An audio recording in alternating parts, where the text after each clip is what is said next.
Hi, my name is Erin Doran, and I'm an assistant professor in the Division of Higher Education. This is the first of the webinar series that the M.Ed in Higher Education program is starting this fall 2020 semester. Today's topic is work, life, school, etc. balance, and does such a thing exist? The ideas for the webinars were one, to be able to engage with our online students in more meaningful ways. And as far as topics go, I went ahead and crowdsourced topic ideas from students who were enrolled in my Equity, Diversity, and Inclusion class that starts later on this semester. By and large, this was absolutely the number one topic that folks wanted to know more about. There will be a couple of other webinars held on September 8th and September 22nd via Zoom.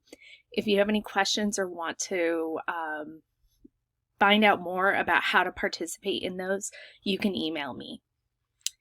So work-life school balance. The picture here says me trying to keep that 4.0, keep up with friends, eat veggies, Texas boy, maintain brows, pay rent, check on parents, register to vote, smile. And of course, Mindy Kaling looks exhausted.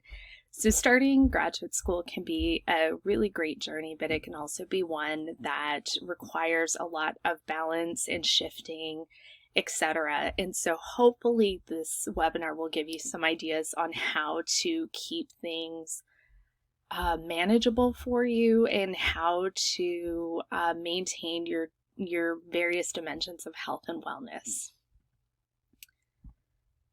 So first of all, if you've decided to take a plunge on this program, which obviously you have if you've enrolled in classes, just want to acknowledge that we are really, really glad that you're here, truly.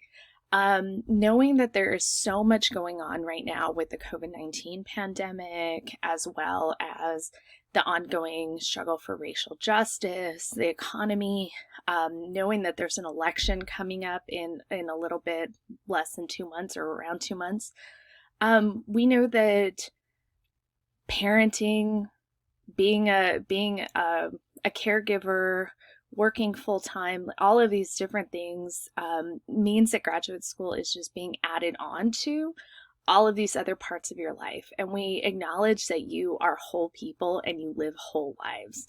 So understanding that graduate school is a part of your life for about the next 2 years, but it's not the only part of your life.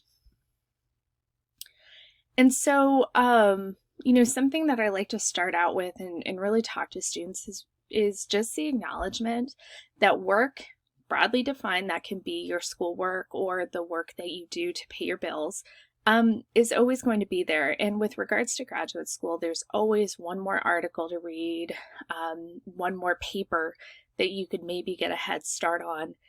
And when you decide to take a night off or decide to not work on the weekend or things like that, there's always going to be some degree of guilt.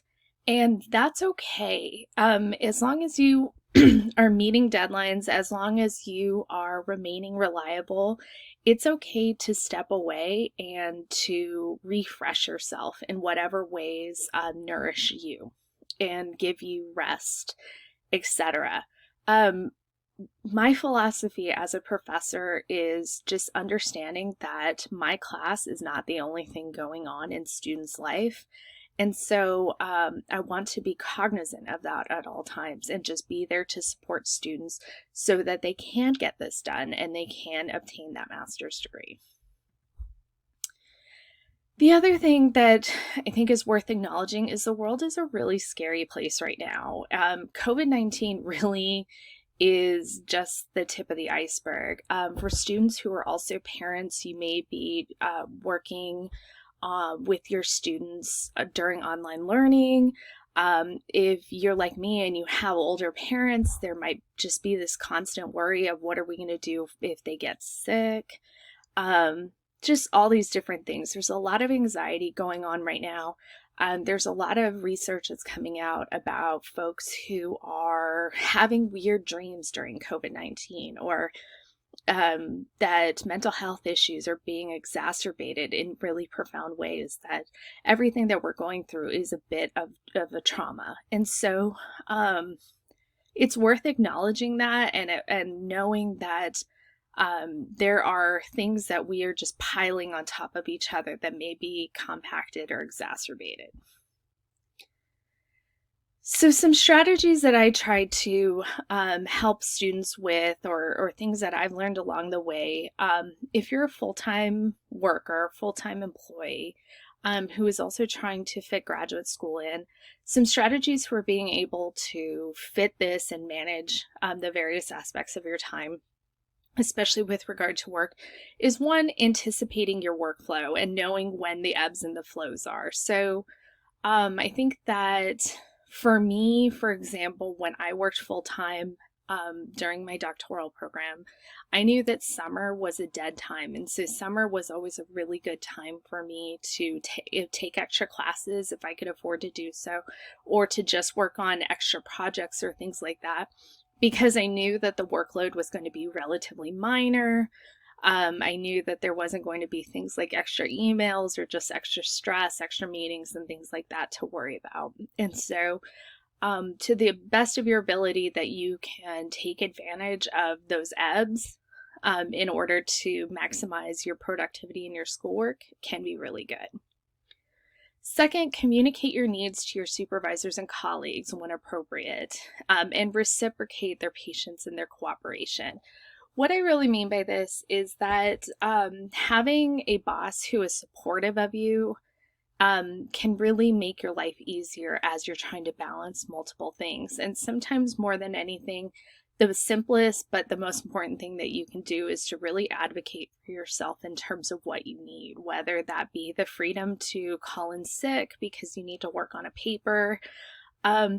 Even if you have downtime and are able to do some research on your computer or things like that, those are all the kinds of things that it's great to have your supervisor's support and to let them know what you need or what your boundaries are between the work and your graduate school experience. As I was working full-time, I know, for example, my team was really incredible because fall was always our graduate school recruitment time. There was always a lot of trips that the people on my team were responsible for taking. And when I was in the middle of my dissertation, I remember going to my supervisor and asking him to limit my travel to the best of his ability. Overnight trips tended to be really disruptive to my workflow and to just my ability to concentrate. It wasn't as good as working while traveling. And so the deal that I essentially made with him was I wouldn't travel, but I would at least sign up for every single local job fair or career fair or whatever, just to be able to prove to my team that I was trying to take on as much of an equal workflow as I could. And so, yes, it's asking for permission to fit graduate school into your workflow, but also what are the ways that you can reciprocate that so that you're still being a good team member and a good contributor to the work. Something that is a pretty common piece of advice is beware changing jobs during the degree. More than anything, it can just be disruptive to your life if you're transitioning to another job. I don't necessarily mean disruptive in a bad way, but as you're adapting, learning the new skills or learning the new workflow, your grad school experience might suffer a little bit, even temporarily. So the piece of advice is usually try to keep the other aspects of your life as stable as you can. I do have a caveat here. If you have to change jobs due to health or safety concerns, then absolutely do so immediately. You don't want to work in a toxic work environment that is just going to drag down so many other aspects of your life. As far as your family and personal life, know that your family will always be supportive, but unless they have a graduate school experience of their own, they may not understand exactly what it is that you're going through or what it is that you're experiencing in terms of stress or in terms of expectations and stuff like that. I know, for example, my mother is my biggest fan. She has been someone who every time I write a new article or present a paper or whatever, she wants to read it. And we joke around where sometimes she really doesn't understand what I'm talking about, or she'll tell me like, Erin, I really, really understood this one. I knew what you were talking about this time. Um, and so I appreciate that, but I also know that she doesn't exactly know what I'm doing 100% of the time, and that's perfectly fine. Know that time with your loved ones is important and take it when you need to. So, for me, I come from a Latina background, or I am a Latina, and family is the most important thing. And so, the times that I can switch off my computer and try to really switch off the work part of my brain and to really be present with my family, or my friends, my chosen family, that are the things that really fill my cup. And so I really suggest that when you can do that, do so. And then sometimes the best thing you can do is to take some time away from a project and come back refreshed.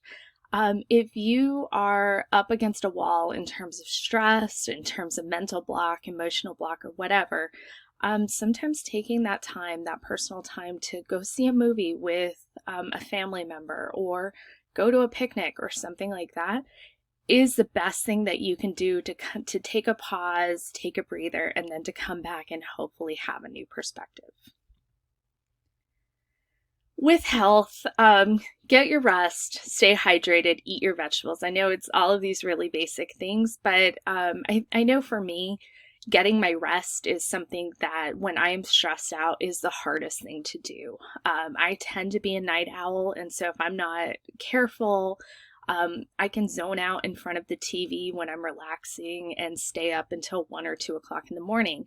That's not necessarily the best thing. And so, getting the rest. Something that I've done is to use an app to track my sleep cycle, just so I'm aware of how restless I am at night or how much sleep I'm actually getting. Stay hydrated, drink your water, eat your vegetables. More than anything, just take care of yourself. If you believe in them, get your flu shot, and check in with your doctor for your annual checkup.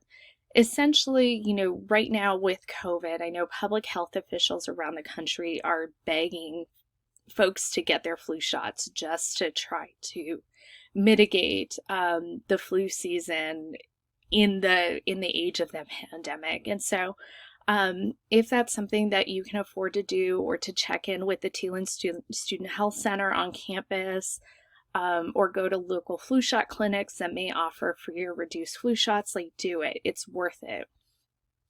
And then invest in your mental health. Going to therapy is absolutely nothing to be ashamed of. I am a recent convert to going to regular therapy, and it has been something that has been incredible for my own mental health. Even if something isn't quote unquote wrong with you, it can just be a really good way to check in with yourself, to have someone who has an unbiased opinion about what's going on in your life, and who isn't necessarily going to tell you what to do, but will help you weigh your options in a really safe environment. And so, again, if you can, as students, there are resources that you were given through Iowa State University related to counseling and mental health. And so if I can point you in the direction of those, please let me know. So school, finally getting to school. If you can, try to do a little every day. Even 30 minutes a day can help you stay focused and keep things from getting overwhelming. So for example, this is usually a rule that's talked about with writing. If you're writing even in little chunks a day, then you're keeping things fresh enough in your mind that when you go to sit down and work, you're not necessarily having to spend 10 to 15 minutes trying to figure out where you were and where you left off in your thoughts. And so it can actually be a time-saving mechanism for you to work in smaller chunks rather than trying to wait until you have like multiple hours of time in a row to just be able to track stuff. Find ways to track your reading and writing, and really just get a sense of how long things realistically take you so that you can plan ahead. I know for me, I am notorious at underestimating how long things will take me. Sometimes I'll be like, oh, it's just going to take me 30 minutes to read a paper, and then it ends up taking me a lot more. When that happens, it can just throw your schedule off so much more. And so to the extent that you can really figure out, okay, how long does it take me to read a certain number of pages, or how long does it take me to write that 10-page paper? That can just help you in terms of figuring out how much time you need before a deadline to meet that deadline. Check in with each other for accountability and for support. I really mean to check in with your classmates. I know that this is an online program, and so forming the kind of relationships that you would in person is difficult, especially if you don't live in the local area or you're talking to people who don't work at your institution. Even still, I do encourage you to try to figure out if there are ways that you can create accountability for each other or support for each other. Just because, at least within the boundaries of the classes that you're taking, you all have a shared experience, whether or not you realize it or not. And so to the extent that you can support each other or even just be there to commiserate with each other is really, really great. And finally, ask for help. And I have this in red. Overall, my philosophy as an instructor has really been to say, I don't know how to help you if I don't know what's going on. And so, yes, and to some extent that puts the burden on the student to let me know what's going on and to open that line of communication. But once that line of communication is open, I can guarantee you that I will do my absolute best to work with you and to help you get wherever it is that you need to be. And so don't be afraid to ask for help. Don't be afraid to acknowledge that things are overwhelming. Especially with everything that's going on right now. At the end of the day, right now, we are all just doing the best that we can. So self-care. This is something that you see so much on social media, hashtag treat yourself and stuff like that. Something that I think is really worth acknowledging is that so much of the culture of self-care is really rooted in capitalism. This idea that you have to go out and buy something or spend money on yourself in order to really be taking care of yourself, which is great if you have disposable income. If you don't have disposable income, or if you're trying really hard to save money, this can feel really frustrating that you can't just run out and buy yourself a new outfit or whatever. Sometimes for me, I know it's like I want to go buy myself a nice new lipstick just to feel better, just to improve my mood. Well, if you don't have the money, you don't have the money, and that's not fine. We would all like more money, but I think it's just knowing that there can be ways of taking care of yourself and investing in that self-care that doesn't actually require money. And so here I've tried to give a whole list of things that you can do. Take a walk, go to church, watch a movie that makes you happy. For me, reading a non-school related book has been awesome and a really continued way that I invest in just turning my brain off and giving my brain a break from reading constantly. School work or school related stuff. Call a friend or a family member. Cook yourself a nourishing meal. I'm very much, especially during the COVID-19 quarantine, I have been very much a huge proponent of home cooked meals, of baking, of sharing things that I've baked with my friends by dropping it off on their doorstep. Take a nap. I'm always a big fan of a nap. Dance to a happy song, snuggle a puppy, and then also save money. Sometimes saving money can be just as fulfilling as spending money. Overall, with graduate school, something that I want to also share with you is you should resist imposter syndrome. And this can manifest itself in really different ways. So one, it can make you feel like you're looking around trying to figure out who is smarter than you, or to try to sit there and figure out if you're going to be found out, like you're an imposter who doesn't actually belong there. You're not as talented or as capable as others and therefore don't deserve to be there. Resist the urge to look like you're the smartest one in the classroom. Sometimes there are people who will overcompensate and really feel like they have to be very aggressive in answering questions or in sharing their opinions, wanting to look like the Hermione Grangers, basically, if you're a Harry Potter fan. And really, a lot of times with students, that can just be something that they're overcompensating for to try to hide their own insecurities. Resist the urge to feel like you don't belong in a master's or a doctoral program. So again, you belong. We didn't make a mistake in your application. You're not going to be found out and be asked to leave the program. You belong. You're doing great. Be kind and gentle with yourself. And then some last things. Since I'm recording this webinar with no one here, you can email me if you want to talk. My email is edoran@iastate.edu.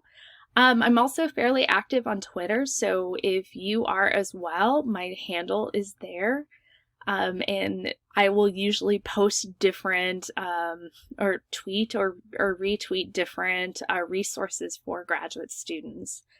And overall, I just want to leave you with the thought that's in the picture. Your speed doesn't matter. Forward is forward.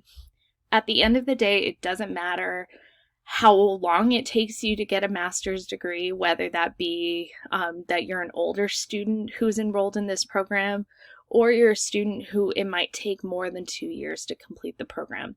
At the end of the day, forward is forward, and those kinds of things are not going to matter once you cross that graduation stage. And I can tell you, we will be so honored to be part of that journey with you. So let us know how we can continue to support you. I hope that I will see you at the webinars on September 8th or September 22nd.